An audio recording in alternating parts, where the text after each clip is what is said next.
Amen ba? Ano ang sabi ni Peter kay Jesus?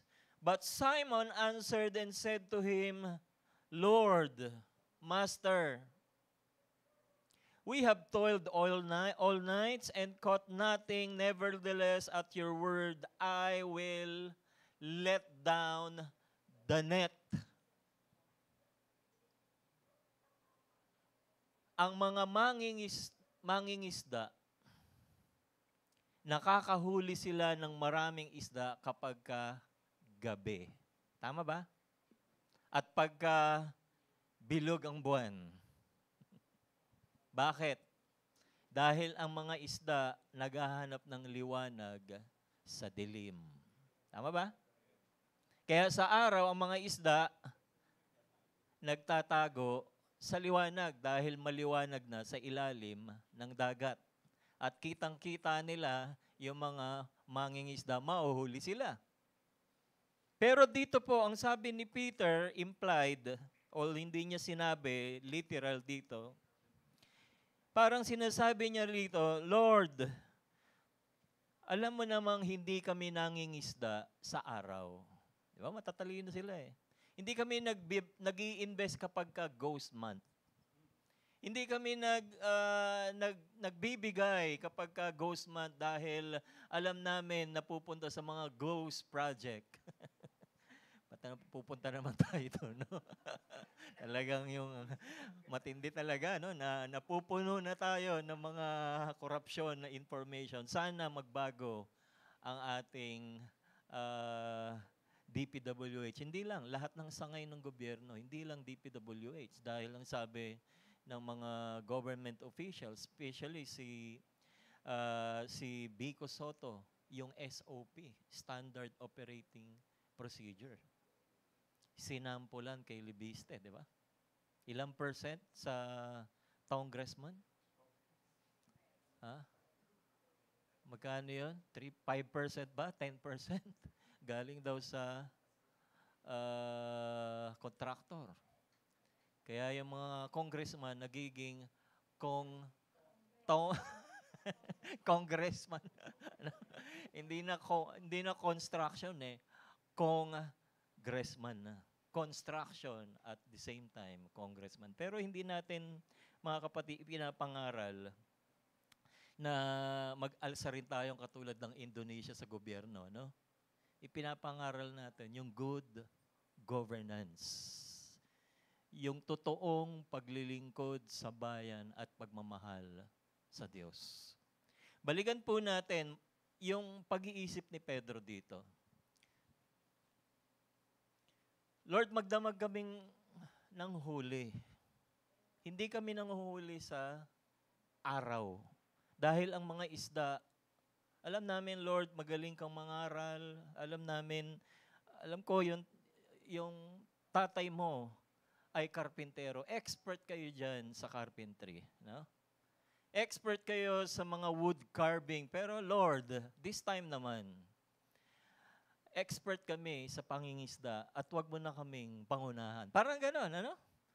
Pero dahil nakarinig ng salita ng Diyos si Peter, dahil dito sinasabi, pagkatapos ni Jesus mangaral, nagkaroon ng pananampalataya si Pedro sa salita ng Diyos. Amen ba?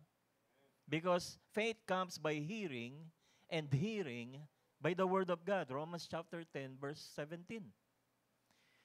Verse 5, but Simon answered and said to Jesus, Master, we have toiled all nights and caught nothing. Nevertheless, at your word, I will let down the net.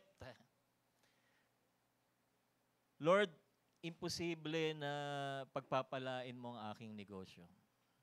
Lord, imposibleng mabayaran ko ang limpak na aking pagkakautang. Lord, imposibleng magkaroon ulit ako ng break sa negosyo. Imposible. Walang nag-i-invest sa ghost month, Lord. Amen ba?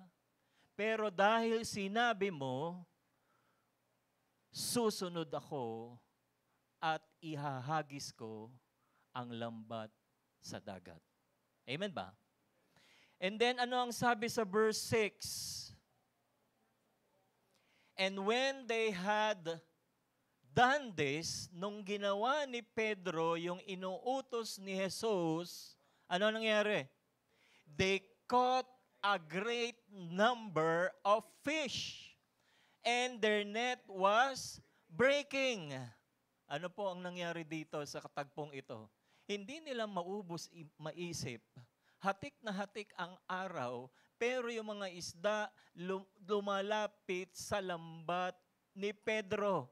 Amen ba? Kapag ka inuutusan tayo ng Panginoon para tayo'y pagpalain, let's let down our net at darating ang pagpapalang sindami ng isda ni Pedro. Amen! Praise the Lord. Palakpakan po natin si Jesus. Hindi lang yun, mga kapatid. Hindi lang isda ang nahuli nila, mga kapatid. Hindi lang isang net. Ano ang sabi ng verse 7? So they signaled to their partner, hindi na namin kayang bilangin yung limpak at limpak na mga pagpapalang dumarating sa amin. Kulang na ang mga batya para suluhin ang ulan ng pagpapala ng Panginoon. Amen ba? Anong ginawa nila? Humingi sila ng tulong sa ibang church. Alam niyo mga kapatid, kapag ka dumami ang tao dito sa church natin, sasabihin natin, Pastor Andrew, pwede ba dyan sa silangan na lang yung iba? Hindi na magkasya dito. Praise God. Ayun ba?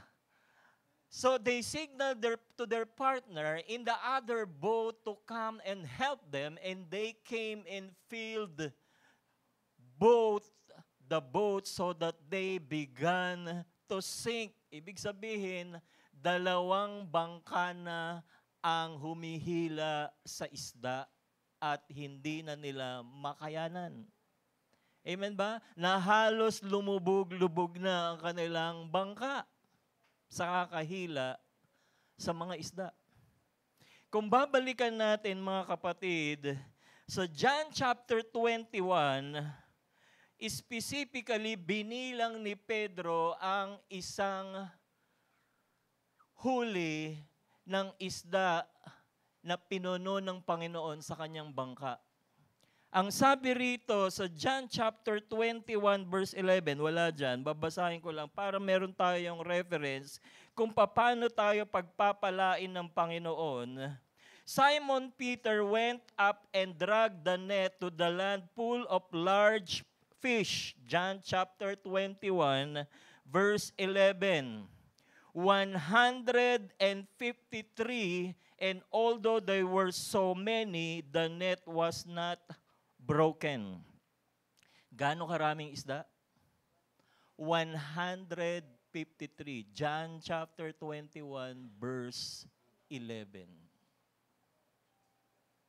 Ang isda sa Galilee, parang mga catfish o tilapyang napakalaki. Umaabot ng 2 kilogram, na pinakamaliit 2 kilogram at pinakamalaki 7 kilogram. Do the math. Gagamitin ko yung aking calculator, mga kapatid. Magkano ang kinita ni Pedro dahil sa pagsunod sa Panginoon? 153 fish sa isang bangka. I-average na lang natin, may 2 kilogram, may 7 kilogram, 3.5 kilo per fish. 1.3 multiplied by 3.5 kilogram. Ang laman ng isang bangka ay 535 kilogram. Kalahating ng tons. No? Ang isang ton is 10, di ba?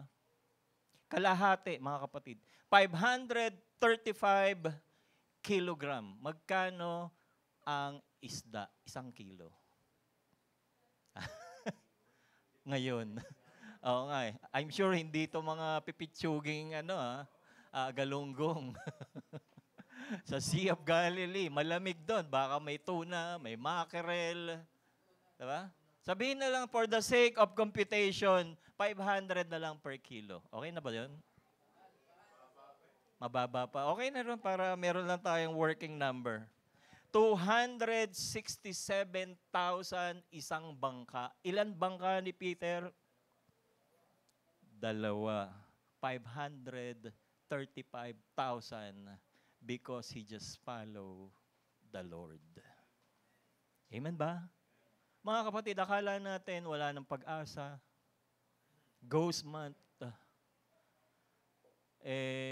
Walang huli. Mailap ang buhay. Diba? Mailap yung buhay. Meron ba naman mailap yung buhay? Pagka sa palengke, walang benta, anong tawag nila? Matumal, no? Mailap ang negosyo. Mailap ang mga mamimili. Malamang sa Disyembre na mamimili yan para sa Noche Buena. Amen? Pero dahil nakinig siya sa Panginoon, ano ang ginawa ng Panginoon kay Pedro? Di ba? Pinagpala ng Diyos si Pedro, mga kapatid. And then sa verse 7, dito na po makikita natin, una, ang message po natin, the initial encounter and divine blessing. Yung unang tagpo ni Pedro sa ating Panginoon at unang karanasan sa pagpapala ng Diyos. Sa ating 30 days of God's blessing, I do believe na intindihan natin na kapag tayo nagtatanim ng tinatawag na pagsunod, kasipagan, pananampalataya, pagbibigay, ito'y magiging lifestyle natin. Amen ba? Sa Matthew chapter 6, sinasabi ni Jesus na dapat ang lifestyle natin, ang sabi ni Jesus, when you give, when you pray, when you fast. Amen ba? When you give, when you pray, when you fast. Matthew chapter 6, verse 5, verse 15, verse 21. Sinasabi ni Jesus, maging lifestyle ninyo ang magbigay. Maging lifestyle ninyo ang manalangin, mag-ayuno. And then we have received a revelation message. Before we can receive God's blessing, kailangan tayo ang nagtatanim ng pananampalataya. Nagtatanim ng pagbibigay. Nagtatanim ng kasipagan at pagsunod. Dito nakita natin yung pagsunod ni Pedro. Amen ba? Nakaranas siya ng tinatawag na pagpapala na akala natin, siguro ghost month, o siguro ayaw mag-invest ng mga tao, o siguro bagsak ang economy, pero sa Diyos, siya yung may hawak ng ekonomiya ng tinuro nilang David. Diba? Merong kamay, invisible hands in the economy. Nililipat ng Diyos ang kaniyang mga pagpapala sa mga totoong nananampalataya, sumusunod sa Kanya. Amen ba? Kaya dito po makikita po natin sa message ng blessed to serve, bago ang isang tao maglingkod sa Panginoon, kailangan muna nilang ma-encounter si Jesus. Amen? Kaya tayo nandito mga kapatid, naglilingkod sa Panginoon, may nag-akay sa atin. Amen? May nagdisipulo sa atin, may nagturo sa atin kung paano manalangin, magbasa ng Biblia, mag-ayuno at sumunod kay Kristo. Amen ba? The same thing, gagawin din po natin sa iba so that they will also encounter the Lord. And they will receive divine blessing. Pangalawa, sa encounter ni Peter sa ating Panginoon, ano ang ginawa ni Pedro? The response to the blessing. Yung pagsunod sa pagpapala, si Pedro, mga kapatid, ang sabi rito, when Simon Peter saw it, nung nakita ni Pedro 2 bangka punong-puno ng isda, 153 kilos sa kanan, o 153 different kinds of fish sa kanan and 153 different kinds of fish sa kaliwa, ano ang reaction ni Pedro? Sabi niya, he fell down Jesus' knees. Lumuhod si Pedro. Nagpakita siya ng sign of humility. Amen? Kung tayo, mga kapatid, makakaranas ng blessing na naranasan ni Pedro, 500,000 worth of fishes. I'm sure si Pedro, mga kapatid, may mga pagkakautang. Sino sa inyo may walang utang? Ha? Sino sa inyo walang utang? Bibigyan ko ng pagkakautangan. O mangungutang sa inyo. Maging ang mga malalaking negosyo, may pagkakautang sila. But they know how to manage yung tinatawag na liabilities. Liabilities yun. Amen? Ito po ang ginawa ni Pedro nung siya po ay pinagpala ng Panginoon sa kanyang pagsunod.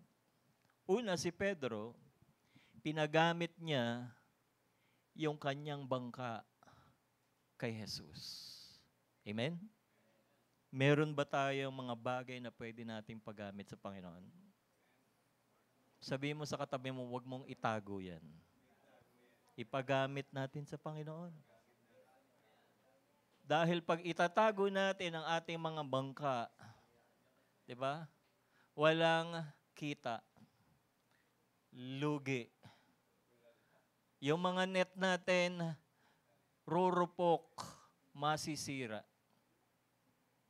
Pero kapag pinagamit natin sa Panginoon yung ating bangka, yung ating resources para maipangaral ang salita ng Diyos, pagpapalain tayo ng Panginoon gaya ng pagpapalang natanggap ni Simon Pedro. Amen. Praise the Lord. Palakpakan po natin si Jesus. The Lord will bless you.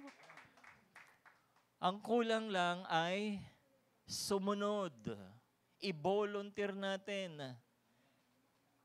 Yung asawa mong ayaw maglingkod sa Panginoon, ialay mo na kayo, Lord. Iniaalay ko na sa asawa ko, Lord, 100%.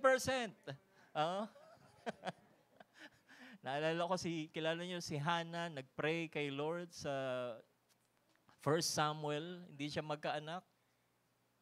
Hindi sa panalangin niya, iyak siya ng iyak. At sabi niya, Lord, bigyan mo ako ng anak. Pag ako'y binigyan mo, Lord, ng anak, iaalay ko sa iyo ang aking anak. Naalala niyo yun? Amen ba? I think nandoon yun sa... Meron outline si pastor dito. Sa 1 Samuel chapter 1, verse 27, basahin ko po sa Tagalog. Hiniling ko po sa kanya na ako'y pagkalooban ng anak at binigyan nga niya ako, kaya naman po inihahandog ko siya kay Yahweh upang maglingkod sa kanya habang buhay. Pagkatapos nito, sinambalan nila si Yahweh. 1 Samuel chapter 1, verse 27. Kaya biblical, kaya gusto nyo ialay ninyo sa Panginoon, yung mga anak ninyo maglingkod. Do it the same kung anong ginawa ni Hannah kay Prophet Samuel. Amen? At dahil kay Prophet Samuel, marami pong naligtas po ang Israel sa kamay ng mga kaaway. Dahil kay Prophet Samuel, siya yung nag-anoint kay Saul. And then, next to King David. Ayan, kitang-kita rito. Ialay na natin yung ating mga bangka, mga kapatid. Baka yung mga bangka ninyo, nabubulok na. Ialay natin kay Lord. Pagamit natin kay Lord yung ating mga bangka. Kung ano meron tayo, meron kang cellphone, i-post mo yung Word of God. I-share mo yung mga napapakinggan natin, napapanood natin sa Land Church. Shareable yun. Yung ating YouTube channel, every week ina-upload ni JB yung ating prayer meeting, Sunday service, praise and worship. Even yung mga messages every Sunday, you can share it the same sa inyong mga kaibigan. Gamitin po natin ang ating mga cellphone, ang ating mga bangka. lay down your net. Ito po si Peter, nagpakita na tinatawag na response, humility sa Panginoon. Ang sabi ni Pedro, Lord, depart from me, for I am a sinful man, O Lord. Ang tao kapag ka nakakilala sa Panginoon, the same. They will encounter the Lord, they will receive the blessing of God, and after which they will know exactly the Lord who is our God who blessed. Amen? Kapag ka nakita nila si Jesus, na-encounter nila si Lord, they will be blessed and they will be willing to serve the Lord. Sa October 31, magkita-kita tayo sa ating workers' convention. Nag-plug na. No? Paghandaan natin, 2,000 pesos, 2 days and 1 night sa Cavite. Diba? Ano ba tawag yun? 13 Hermanas. 13 Martires. Hermanas, dito yata yan, no? Sa QC. 13 Martires, 2,000 lang mga kapatid. I do believe you will encounter the same. Si Lord, marirecharge po tayo sa workers' convention and then magagamit po tayo ng Panginoon para sa Kanyang kapurihan. Amen ba? And then, ano po ang sinabi rito? Nung natanggap ni Pedro, yung 2 bangka ng pagpapala worth 500,000 pesos. Daming pera nun, mga kapatid. Marahil walang freezer pa ng mga araw na yun, kaya subasta na lang yan, no? Dahil masisira yun kapag hindi nila isusubasta yun. Napakaraming isda. I'm sure kayang-kaya nilang supply ang buong Israel sa araw na yun. Sa mga isdang yon natanggap. Verse 9, for he and all who were with him were astonished. Yun po nandoon. Namangha po sila kay Jesus na akala nila isang mangangaral lamang ng salita ng Diyos. Nakita nila yung kapangyarihan ni Jesus na maging yung kanilang negosyo, na-attract yung kanilang mga, ano ba tawag nito sa negosyo?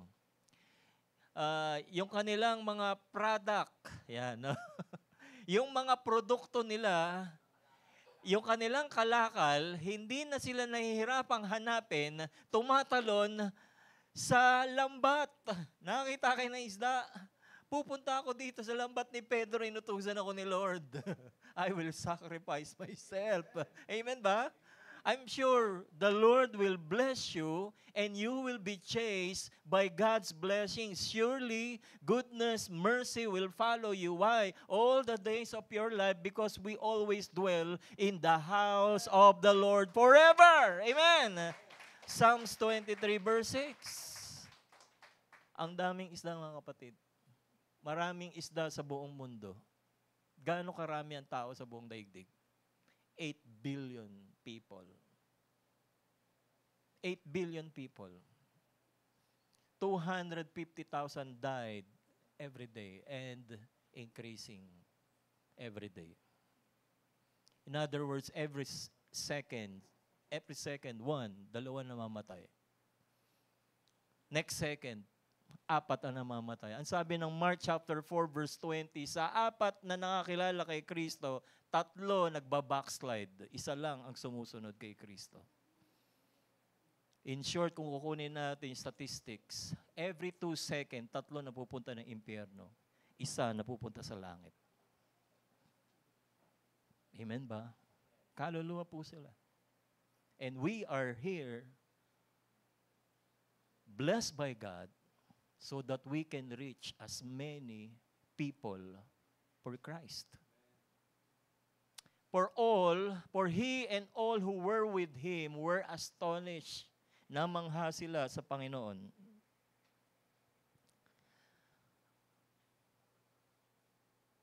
Astonished as the catch of fish which they had taken. Verse 10. And so also were James and John. Amen? The sons of Zebedee. Tatlo, ito po yung core ni Jesus. Peter, James, and John. Sila yung unang tinawag ng Panginoon out of the 12 apostles who were partners with Simon.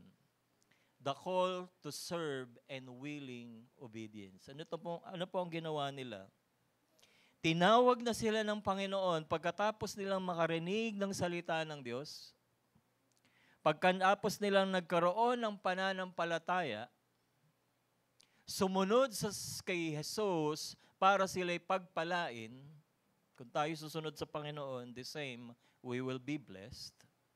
At nakaranas ng pagpapala, nakita, nahawakan ng kanilang mga kamay, nakita ng kanilang mga mata, how they were blessed by the Lord if they obeyed Him.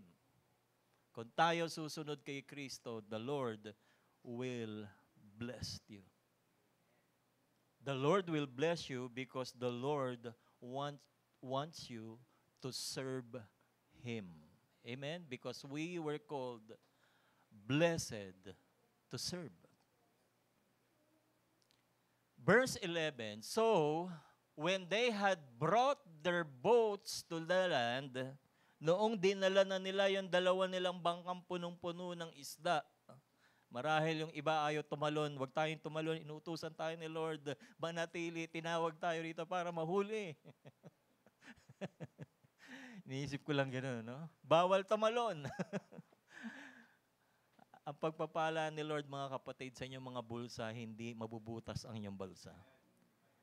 Amen? Yung mga pagpapala ninyo, bawal tumalon sa inyong mga deposits, sa inyong kaban. Praise God. They pursue, pero ito po, sumunod sila kay Kristo. Iniwan nila yung bangka. Ayun ang sinabi, oh.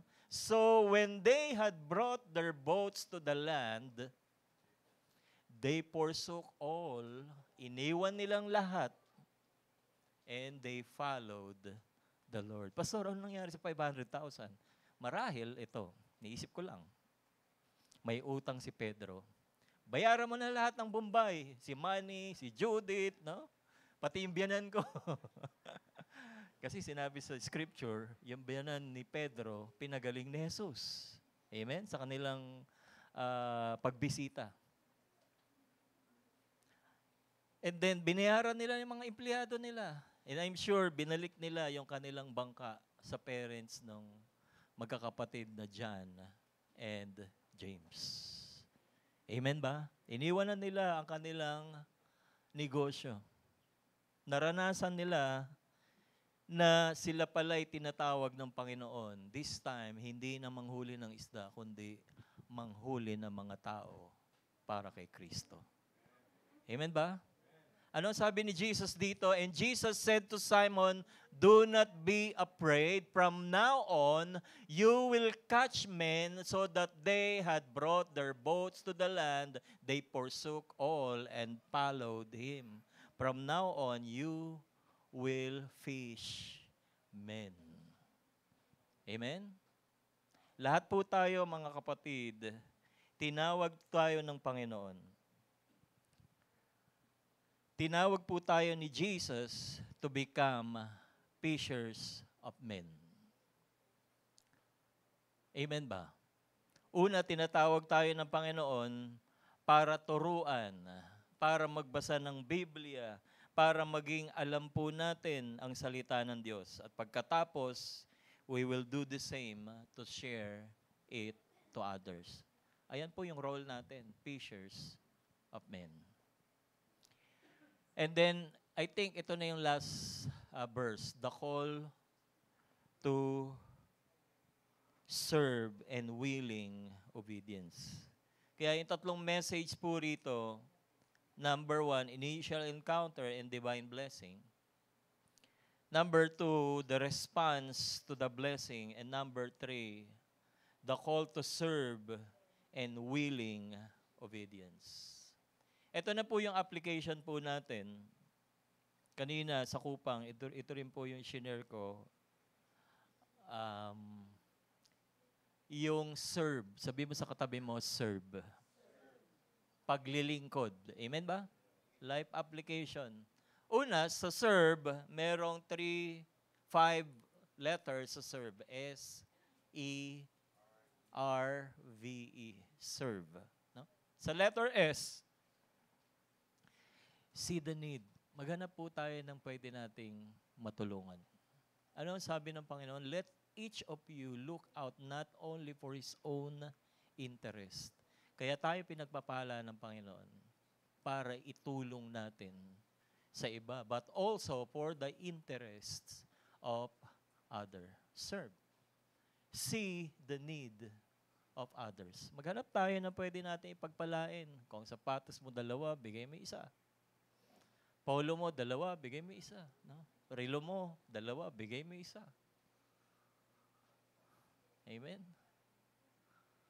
Ano pa pwede nyo ibigay? Yung Bible nyo, marami. Bigay nyo iba. Kung di nyo binabasa, bigay nyo na lang. The need of others. Marahil iba, walang ulam. Extend nyo na yung ulam ninyo. Diba? O iba, walang load. Di padala natin ang load. Alam po ninyo, kaya tayo pinagpapala ng Lord, hindi para sa atin yan. Kaya tayo pinagpapala ng Lord is for others to see God's blessing. Amen ba? Sino ang gagamitin ng Panginoon para pagpalain ang kaniyang mga anak? Tayong pinagpala ng Panginoon. Pagka umulan ng pagpapala, sinong unang sasalo? Tayo. Pag si Lord magbubuhos ng pagpapala, mga kapatid, ano ang gagamitin yung pangsalo? Halimbawa, umulan ng pagpapala. No? Umulan ng mga golds from heaven. Anong pansasalo nyo? Naku, magkakabukol-bukol yata tayo. Delikado yata. Siguro kaya pala hindi mo ulan ng gold, ano? Kasi delikado, mga bubong natin masisira. No? Di ba? Gamitan na natin yung mga malalaking batya dyan na made of iron, matitibay, no? Ganun po. At pag pinagpala tayo ng Panginoon, let's share and see the need of others. Amen? Ano susunod? Letter E. Embrace humility. Yung kotse mo, yung motor mo, property, lupain, hindi po sa atin yan. Amen? Huwag natin ipagmalaki kung ano meron tayo. Let's embrace humility. John chapter 13, verse 14. If I then, your Lord and teacher, have washed your feet, you also ought to wash one another's feet. For I have given you an example that you should also do as I have done to you. Sabi ni Jesus, napunta ako rito para maglingkod at hindi paglingkuran. We are here to serve. And during our service, giving out our service to others, let's embrace humility. Baka magmalaki na tayo, magbilang na tayo. Oh, ang dami ko ng tithes. Sino pinakamataas na tithes? Pastor, ako na yan, ha? Lagay mo pangalan ko dyan. Mga kapatid, lahat tayo nakatungtong pa rin sa lupa. Amen ba? Pag nakatungtong na tayo sa langit, doon na tayo magmalaki. Dahil pag nasa langit ka na, hindi ka na mapupunta ng impyerno. Doon ka na magmayabang. Kay Lord ka na magmayabang. Pero dito sa lupa, huwag tayong magmamalaki dahil ang mga nagmamalaki, yan po ay bunga ng pride at sila ay napa-pride chicken sa impyerno. Amen ba? Okay, next sa serve. See the need, embrace humility. Letter R stands for rely on God's strength. Hindi naman natin kaya yan eh. Pastor, ayokong tumulong kasi hindi karapat dapat yung mga tinutulungan ko. Mga kapatid, let's rely on God's strength. Si Lord naman ang magbibigay sa atin ng strength. If anyone, 1 Peter 4:11, if anyone speaks, let him speak. Kung anong talent mo, mangaral ka. Sa music, kumanta ka para sa Panginoon. Mahilig kang gumala, mag-evangelize ka, samahan mo si Pastor Arnold. Amen ba? Sternet. Yung mga evangelist natin dyan na hindi napipirmi sa isang lugar. Speak as the oracles of God. Kung tayo may prophecia, let's prophesy. If anyone ministers sa paglilingkod, let him do it as with the ability which God supplies, that in all things God may be glorified through Jesus Christ, to whom belong the glory and dominion forever and ever. Amen. Ano po ang sabi sa serve? See the need, embrace humility, rely on God's strength. Letter V. Ano sabi rito? Value people. Yung business ng church natin, it's all about soul winning. Soul winning, nothing more, nothing less. Gumaganda yung ating music, no? Nai-improve yung ating sound system, pero minsan nagbabag down, no?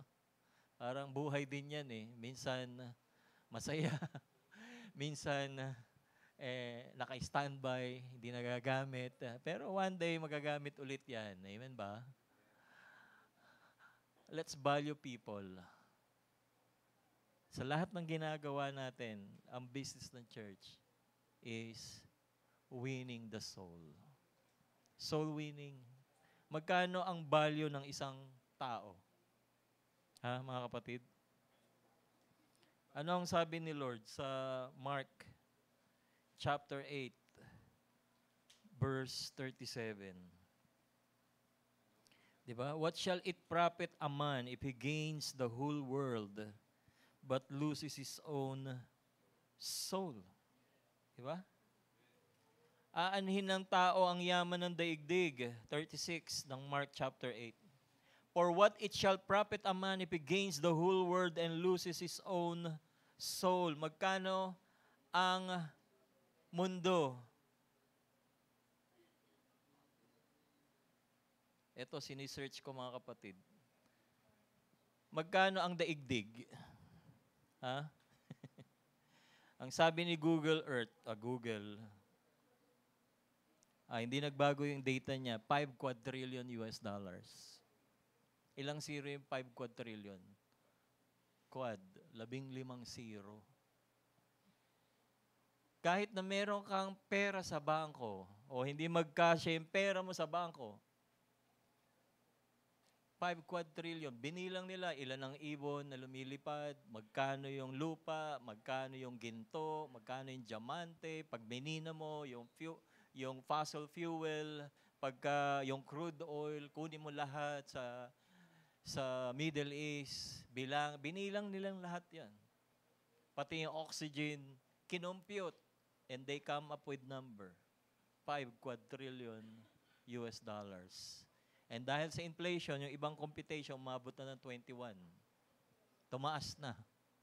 Dahil yung 5 quadrillion US dollars, 5 years ago computation. Pero sabi ni Jesus, Mark chapter 8, verse 36, let's value people. Ang isang tao, mas mahal pa, mas higit pa sa value ng earth. Amen? Sabi mo sa katabi mo, higit ka pa sa 5 quadrillion US dollars. Yung value mo. Amen? Tingnan mo yung katabi mo. Di ba? Akala mo, oo. Amen? That's your value. Mas mahal pa kayo sa yaman ng daigdig. And let's value what God has created. And let's value people. The king answered and said to them, Assuredly I say to you, inasmuch as you did to one of the least of these brethren, you did it for me. Isang basong malamig na tubig lang, ang sabi ni Jesus, example niya rito.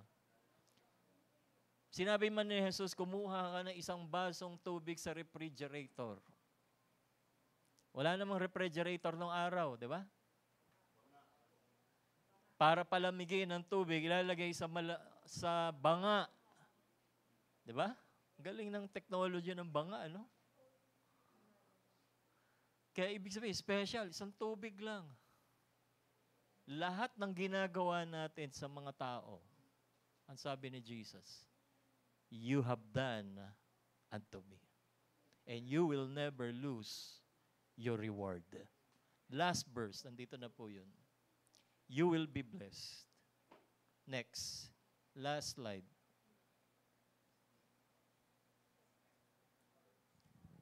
Expect harvest. Of course, di ba?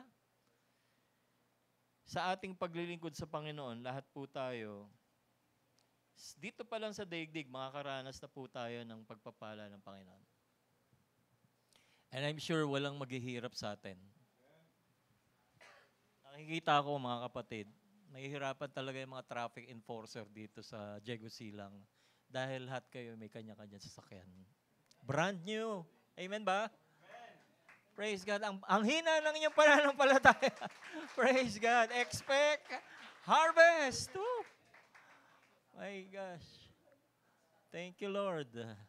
At sasabihin natin, Pastor, ang liit naman ng 10 million mo, Pastor. Ha? Sa akin na yung 9.9, sa inyo na yung 100. Parang hindi naman kayo mahirapan. Parang ganun. Amen ba? Expect a harvest. And then Galatians chapter 6 verse 9, and let us not weary in doing good. For in due season we shall reap if we do not lose heart. Amen. Praise the Lord. Praise God. Palakpakan po natin si Jesus. Thank you, Lord. Hallelujah. Kaya mga kapatid, sa ating paglilingkod sa Panginoon, katulad ng istorya ni Peter,